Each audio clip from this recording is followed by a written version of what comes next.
I'm Tracy Metz. Right now, I'm at South Street Seaport in Manhattan, and I'm standing in front of an installation, a colorful, brightly lit, noisy attraction called the Water Arch. It's fun, you get a little bit wet, and it gets you thinking about just how much water we actually use every single day. When I tell you, I think you'll be shocked. This is Water Talks.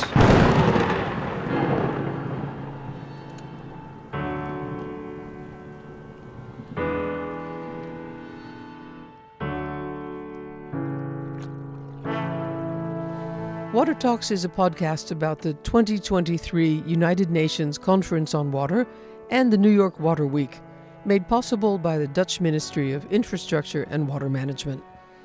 This series of 5 programs is about the weather, and to be more specific, about water. Too much of it, too little, too dirty, and too unequal. This is the 3rd episode, and we're calling this one Too Little.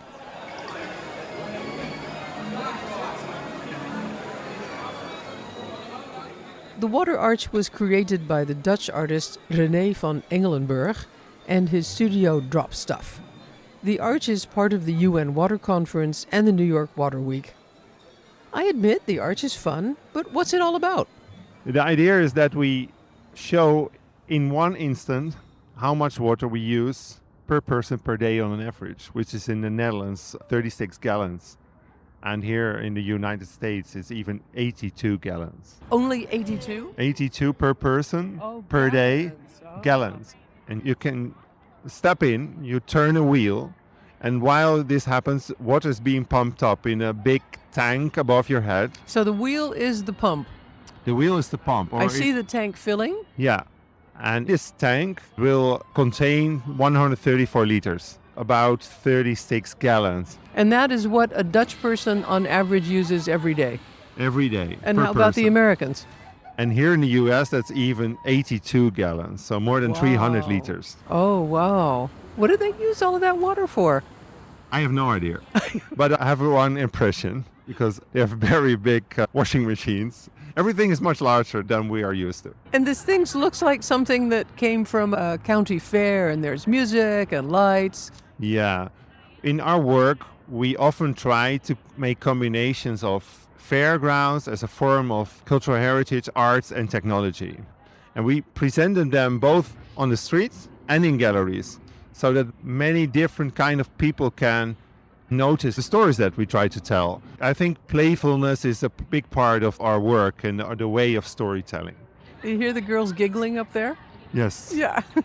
And they go under now with 2 people, which is officially not allowed here in the US. But they will become a bit wet now. And it's their own fault. Yeah. The reception of the Water Arch seems to be great because today there were over 330 people. Yeah, which is quite cool because we are in public space and it was a bit rainy today. And still people like to try it out. So the relationship between the water behind us and the water in your tank is very close. Yeah, we were invited here by the Seaport Museum. And it's an open-air museum, and it's literally on the piers, and we have big boats of historical importance around us. The installation looks a bit small compared to these big ships, but yeah, it's very much inside, and people come from everywhere to look for what's happening there. And I think the fact that they're having a good time makes the message land. Yes. I'm really sure that if you tell the story in a playful way, that people will take it earlier and easier. And meanwhile, people will have laughed about the water and started thinking about the water and hopefully realize that we are really part of this story. It's not just something that the engineers and the technicians can fix for us. A lot of things can be fixed by new innovations, but you have to get the story told for a wider public, and they have to be willing to take part in this story. Great. Thank you so much, Rene. Okay. Well done. I love the way Rene van Engelenburg gets us thinking in a fun way about how much water we use every day. Use and waste. 70% Yes, 70% of the water we use every day goes straight down the drain, in the shower. And then there's all that bright, shiny, tasty, clean drinking water we flush down the toilet. We have to do better. The amount of fresh water is dwindling.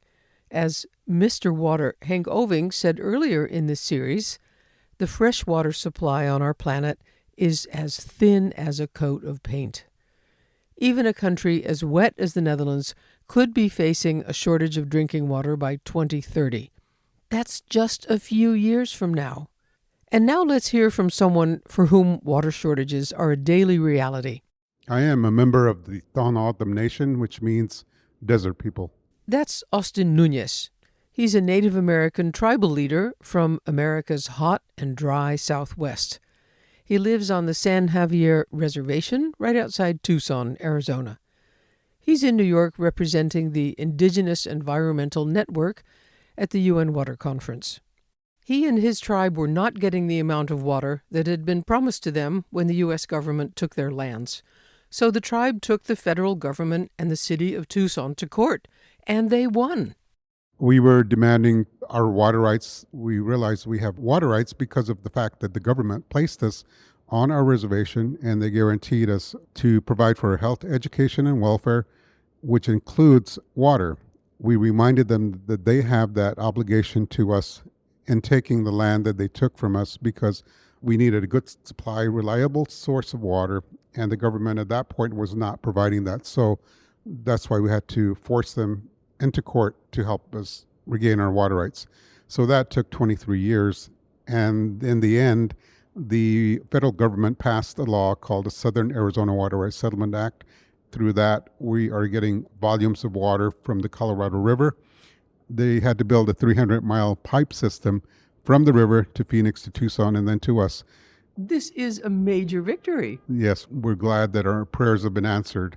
But we now realize, too, that with climate change, there is a limited supply of water in the Colorado River system, but there already was a limited supply to begin with because everyone else has their straws in the river system. We've been going through a 20-year drought. We're having to deal with cutbacks. We continue to pray for more rain and snow melt in the Colorado mountains to supply the Colorado River system. Prayer is good, but action is better. Yes, absolutely. Austin's tribe understood that the American economic system looks at water as a commodity. But he and his people see water as something else entirely. Not as a commodity, but as something spiritual, something that belongs equally to all humankind. We have always been told by our Creator that water has a spirit, water needs to be safeguarded, and water provides our way of life, whether it's a river system or lakes or the oceans. It provides our sustainability and has for thousands of years. There must be tremendous tension, Austin, between the conviction of the indigenous peoples that water is sacred and a right for everybody, and the growth of urbanization in places like Tucson and Phoenix, the fastest growing cities in the U.S. because people like the climate, and therefore water is increasingly scarce and increasingly a commodity. We advocate that water should not be viewed as a commodity. And I know this is very hard for the general population of the United States to get away from because we've always been dominated by this economy surrounding the dollar. And we as indigenous people have always planned for 7 generations ahead. We talk now a lot about thinking like a good ancestor. Absolutely. That's something that your tribe and other indigenous peoples have always done. That's correct. I'm often surprised how little thought there is for the world that we're leaving for our children, our grandchildren, generations after us. Yes, and that's who I think of because I do have grandchildren, and I think of their grandchildren. So, yes. Thinking about posterity, not long after my conversation with Austin in New York, President Biden announced that the Colorado River was so empty that the federal government would be imposing restrictions on water use for California, Nevada, and Arizona, including the reservation where Austin lives. I emailed him to ask what he thought of this. He wrote, "We will adjust and move forward in the best manner possible. We do have a supply of groundwater that we can rely on until the flow in the river is naturally restored to a higher level. Well, fingers crossed. Like it or not, groundwater notwithstanding, Austin and his tribe are dependent on the U.S. federal government to provide them with the water they need to survive. The people of Palestine are in a similar situation. They are fully dependent on Israel for their water. Reeta Samamqa is a young engineer from Palestine who I met at the Dutch Waterhouse during the conference.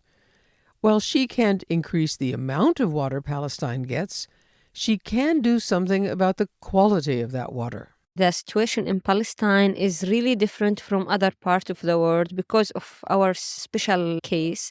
We are working to improve the water service. A lot of people still doesn't have a water network. They just buying water tankers to satisfy their water need. It's very expensive, and also you can't control the quality of water. Is it really good for human use, or is it for irrigation? So it is worse for the financial issue and for the health issue. In Palestine, the most people is not covered by sewer network. So we are just trying to establish sewer network, wastewater treatment plant, to get life easier for people. And today, this afternoon, at the Waterhouse, you're presenting your work to the King of the Netherlands. Yeah, it's just a pleasure to do that. What are you going to tell him? We will tell His Majesty about our idea of how we will control the water quality with using a cheap water sensor, relatively cheap, and we will doing that using mobile app. So we will monitor the quality from our office without going to the field even. So that's quick. That's quick, accurate, a lot of data. You got data every second, every 10 minutes. Whatever you want, you got data. Yeah, that make the quality of water really monitored. Also, you can improve it that the government also join to check where is a problem and they go solve it. That save time, save effort, and make the work really efficient. This idea will increase the trust between people and government everywhere around the world and increase the transparency in our governments. It's allowable for anyone to access. For any citizen. For any citizen to check the quality of water that you have in your house. And to complain to the government if it's not good. And to send your feedback. And also, if you travel to a new country, for example, I'm from Palestine, I just came to New York. I don't know, can I drink the water from the water tap or not? If I open my app, then I just know. Reeta, so many young people with talent and education like you leave Palestine to work elsewhere in the world because they feel they have more of a career there. Do you expect to do that? A lot of people are doing that in Palestine and in many other Arab countries because there is little chance for people to work, to improve themselves. But for me, I will stay in Palestine because if all of us leave, then who will build our country? That is Reeta Samamqa, a young water engineer from Palestine, whose boundless optimism warms my heart.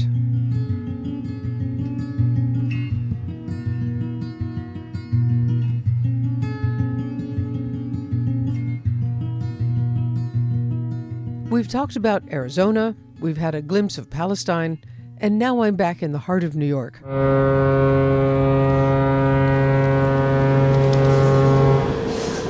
Boarding starts now. Do you want to be inside or? We've talked about Arizona, we've had a glimpse of Palestine, and now I'm back in the heart of New York. I'm on a ferry from Manhattan, crossing the East River to Queens, with the New York-based environmental performance artist Sarah Cameron Sunde. Hurricane Sandy inspired her to create a series that she calls 36.5, a durational performance with the sea. She stands in one spot for a full tidal cycle of about 12 hours as the water rises all the way up to her chin and then recedes. It's cold, difficult, even painful, but also poetic. Local participation is part of the piece, and she invites people to come stand with her in the water. And they do. 175 people joined her over the course of the day just here in Queens. If you ask me, I think she's trying to restore our lost relationship with water. Sarah has done this performance 9 times, all around the world, including in the Netherlands. But her last performance was here in New York, the city where she lives, in a cove off the coast of Queens. And when we turn around from the ferry, we look at Manhattan. Yeah, exactly. So you stood in the cove for the full tidal cycle with your face towards Manhattan. With my face towards the sea. I always face the sea. That's part of the logic of the performance, is that I'm always looking towards the sea. But from where I stood, you do also see a lot of Manhattan. Shall we walk over there? Sarah and I walk from the ferry to the actual cove, towards what must be one of the world's tiniest beaches. And this is low tide compared to the other places I've done it. It was a small space. But that's New York, you know, the street's right there. And it's really rough and tumble New York, isn't it? Yep. It's stony, this huge concrete wall to protect the street from the tides, and rubble and exposed trees and the grate of the sewer, and really rough landscape here. How did you choose this spot, Sarah? It was a long process. I started searching for a site in 2018. I knew right away when I started doing the project in 2013, the final one would happen in New York, since Hurricane Sandy had triggered the whole thing, and since it's home.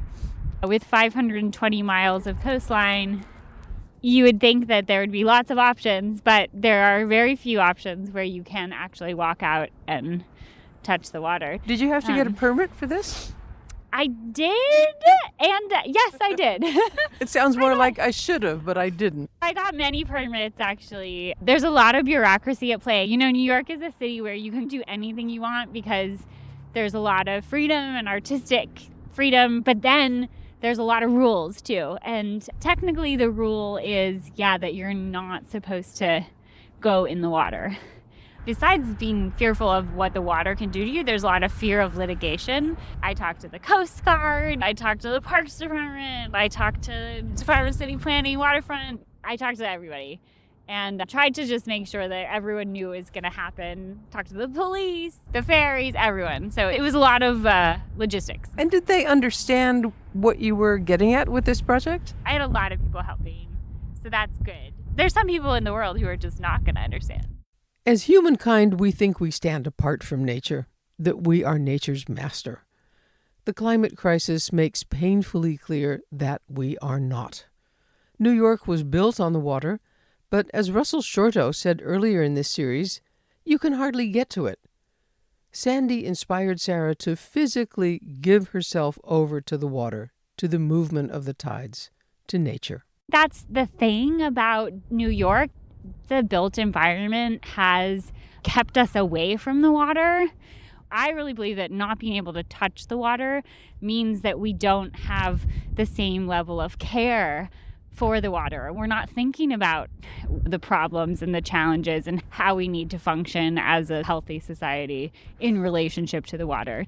There are not many places in New York where you can actually get to the water. It was all built for shipping or for infrastructure, but not for people to actually contact the water. Yeah, exactly. There's a lot of fear around touching the water, but I think it's changing. There's more and more people who are demanding that we have better access. And I'm sure that Hurricane Sandy made a lot of people both more fearful and more aware. Hurricane Sandy really shifted the perspectives for a lot of us. I hadn't contemplated the water so much. I thought we were invincible, and then all of a sudden it showed us that we are certainly not. Maybe that's why I think Sarah's work is interesting. It's a manifestation of vulnerability and strength at the same time. She has a slight build. When I see the videos of her on her website, standing in the water for hours on end, shivering as the tide recedes, I wonder, is she going to be okay?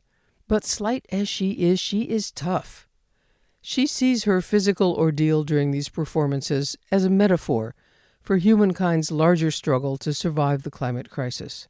Sarah shares Austin Nuñez's deep conviction that water belongs to all of humanity in equal measure.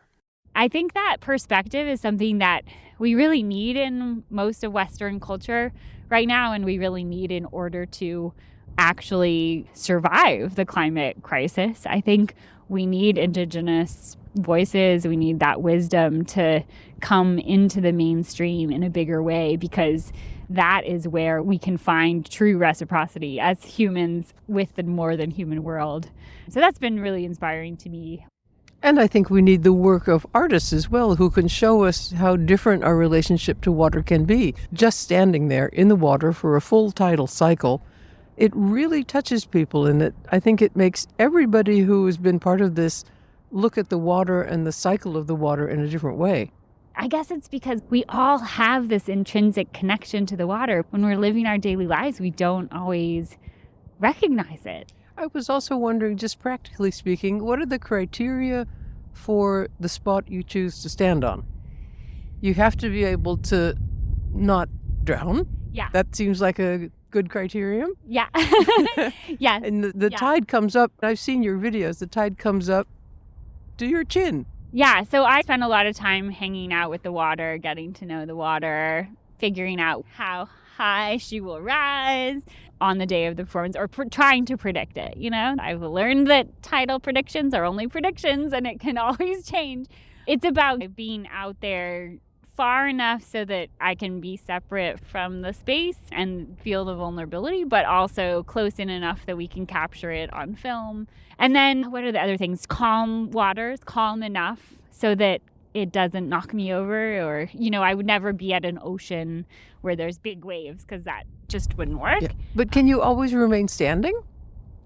Yeah, I can much. imagine that at some point you would also start to float, and then you can't keep your footing. How do you do that? I've learned some tricks along the way. Oh my gosh, there's so many stories of moments of failure, which is all part of the journey too. I ended up figuring out the best way to have like a little contraption, a rope, so that I could hold on when the tide gets really high. I don't hold on until it's like up to my chest, and then I do really need something to hold still.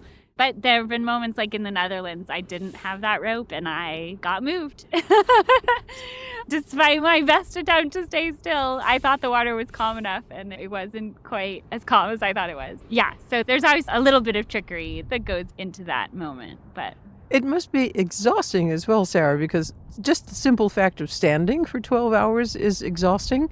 What is the physical experience of the tidal cycle? It is exhausting every time. It's been painful for different reasons. I think that for me, that's part of the point, though. I live a relatively easy life, and I don't have to deal with that much struggle, physical struggle, on a daily basis. Some people around the world, and even here in New York, do have to deal with that in a much bigger way. And I guess I'm thinking about this metaphor of how do we as humans survive in the face of the future that is coming with the climate crisis and sea level rise. And so recognizing that there will be struggle, there will be pain, and trying to recognize the strength in our bodies while also having deep reverence and surrender to the water, letting the water teach us what it needs to teach us, and letting go. There's so many lessons to learn, but the physical struggle is real. That was the artist Sarah Cameron Sunde. Today's show is called Too Little. Too little water is a problem that directly affects our survival as a species. But too little contact with it, taking it for granted, commodifying it, seeing ourselves as divorced from it, is how we got into this predicament in the first place. If you ask Austin or Sarah or anybody in this program how to get out of this, it's by finding our way back to the water, reinventing our relationship with water.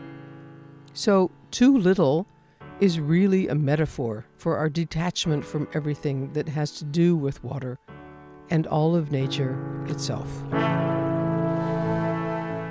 This week's show notes have links to the work of this week's guests, including videos of Sarah Cameron Sunde's durational performances with the sea and Rene van Engelenburg's Water Arch. Make sure you check it out. This was Water Talks, a program by me, Tracy Metz, written and produced together with Jonathan Gruber. Our theme song is called Into the Unknown by Poddington Bear, with additional music from Jason Shaw's Running Waters. Water Talks was made possible by the Dutch Ministry of Infrastructure and Water Management. Next time on the show, Too Dirty. I'll be talking with people who demand that we clean up our act. People like Leon Poa of the Drinkable Rivers Foundation, landscape architect Kate Orff, one of Time Magazine's 100 most influential people in 2023, and wild swimmer Kirsten van Santen. That's next time on Water Talks. I'm Tracy Metz. Thanks for listening.